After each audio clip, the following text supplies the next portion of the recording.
Once again, welcome back to another Josh and Freeman presentation. Today's focus is Otto von Bismarck. Now, there's so much history with this guy that we're going to move quick. However, notable cameos of Bismarck in recent history is the well-known Nazi warship, the Bismarck. Wait, that's Minecraft. There we go. The song, Sink the Bismarck by Johnny Horton. We find that German battleship that's making such a fuss. We gotta... And the song Bismarck by Sabaton. Another quick side note, forgive my German. Please. Alright, Otto was born as Otto Eduard Leopold Fürst von Bismarck, Graf von Bismarck, Schönhausen, Herzog von Lauenburg. Really? Huh. He was born in Prussia. Now, real quick, Prussia, as misleading as it is not a Slavic land, but Germanic. Otto's father was a Junker, meaning a landowning German, descended from Swabia in the southeast of Germany. They weren't all that rich, but they were well educated, and as a result, Bismarck's mom put him in the Plauen Institute of Berlin. Otto disliked city life, but still kept up with his studies and attended the University of Göttingen in the Kingdom of Hanover. Though he made it to university, he wasn't the best student, often known for spending time drinking with his buddies. After his graduation, he joined the Prussian civil service, but was extremely bored. He resigned to help his dad, who was having financial problems.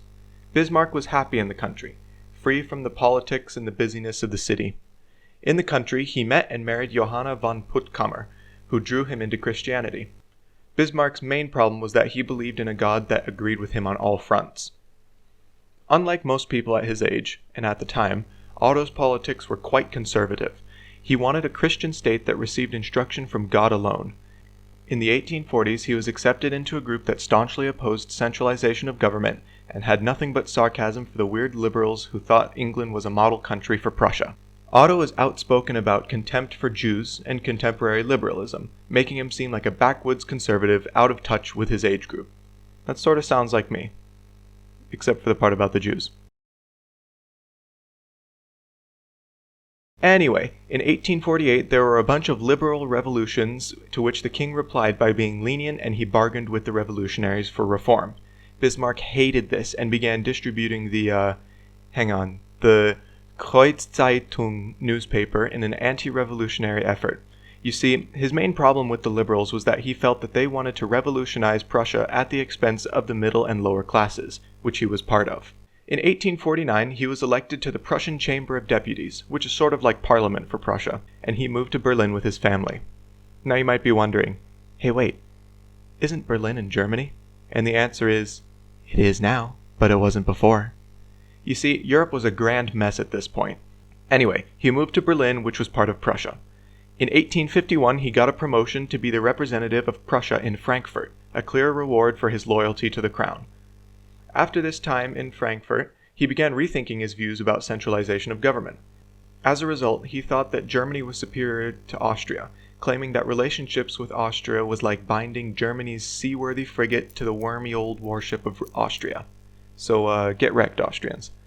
In 1859, he was assigned to be ambassador of Prussia to Russia, but was moved again in 1862 to be ambassador in Paris to Napoleon III. Keep in mind, this is not the Napoleon you're thinking of. He was the nephew of the Napoleon you're thinking of. During this time, Bismarck was promoted to be both Prime Minister and Foreign Minister of Prussia. The reason for this was Wilhelm I calling him back to Prussia because he was locked in battle with the liberals. Wilhelm wanted to increase the size of the military as well as to increase the years of service. You see, Wilhelm was fighting a losing battle. Already he had prorogued Parliament, meaning he had stopped it but didn't dissolve it, which was a slap in the face to democracy, making liberals turn against him.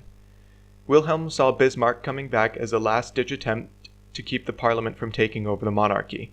The king denied a sensible proposal by Bismarck, so Bismarck stated that if they can't come to a consensus with parliament, nothing would happen and they'd have to use last year's budget. And so, Bismarck avoided scrutiny from both the liberals and conservatives. Like I said before, he came across as a bit of a backwoods conservative who was out of touch, but that was the plan all along. He hinted at using Prussia's strength to be used for national unification, something the liberals had been pushing for a long time. They failed to see his hints and voted him out. In 1866, Bismarck continued to try diverting liberal budgets towards the Prussian army and encouraged Austrian submission to Germany, but nobody listened. Then he stirred up Hungary to nationalize against Austria. On June 9, 1866, Prussian troops invaded Holstein. In 6 weeks, Prussia had done big-time damage on Austria. Europe was baffled. Austria went from being a major power in Germany to being under the Prussians. Liberals flocked to Bismarck's side, seeing Germany's unification close at hand. Even North Germany started making ties with the Prussian Empire. Bismarck began unifying the north and south of Germany more completely and also sought conflict with France. He knew this would be easy because Napoleon III was unhappy with his spoils from the war with Austria. Luxembourg. Surprisingly, well, actually, not surprisingly, the French were defeated, one notable exception being Paris, but that's not important right now. The terms for France were harsh: 5 billion francs, almost 23 billion in today's money, and the loss of German-speaking territories, Alsace and Lorraine. Back in Germany, the whole territory was completely unified, with the north fully joining into the Prussian Empire, and Bismarck was hailed a hero. Sadly, all good things must come to an end. After a crushing defeat in an election in 1890, Bismarck was removed from his position. Until his death, he was a sharp critic of his successors. He wrote his memoirs, which became instant bestsellers, and he was a legend in Germany for the next 50 years. He died in 1898 at the age of 83. Over to you, Josh. Sad it was indeed. Now, the big question for this project can be summed up as such: where should your allegiances lie? Otto von Bismarck was for most of his early life fighting hard to make the German unification an event under the Prussian flag. He was an avid supporter of his country, Prussia, and worked tirelessly to ensure it was the leading faction during the reunification. He was also an outspoken conservative and royalist, believing in the right to rule of the monarchs, and supported his king, King Wilhelm, most fervently. The king, however, wasn't his greatest ally, and sent him to Moscow. But Freeman already told you that, and that didn't shake his beliefs. One could say that Otto von Bismarck's main mission was to serve his kingdom, the unification of Germany under Prussia. His mission did not go against his kingdom, nor his kingdom against his mission. They went hand in hand, which is probably a good reason as to why he succeeded so well. I do not think that you could outright define which allegiance he thought was greater, serving his country or his mission, as both were very obviously important to him.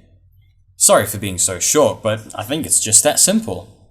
Before I go, I would like to read my favourite quote from him.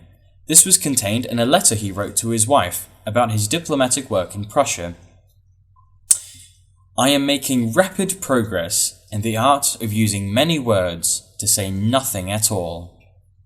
A great quote in my opinion that pretty much sums up politics as a whole.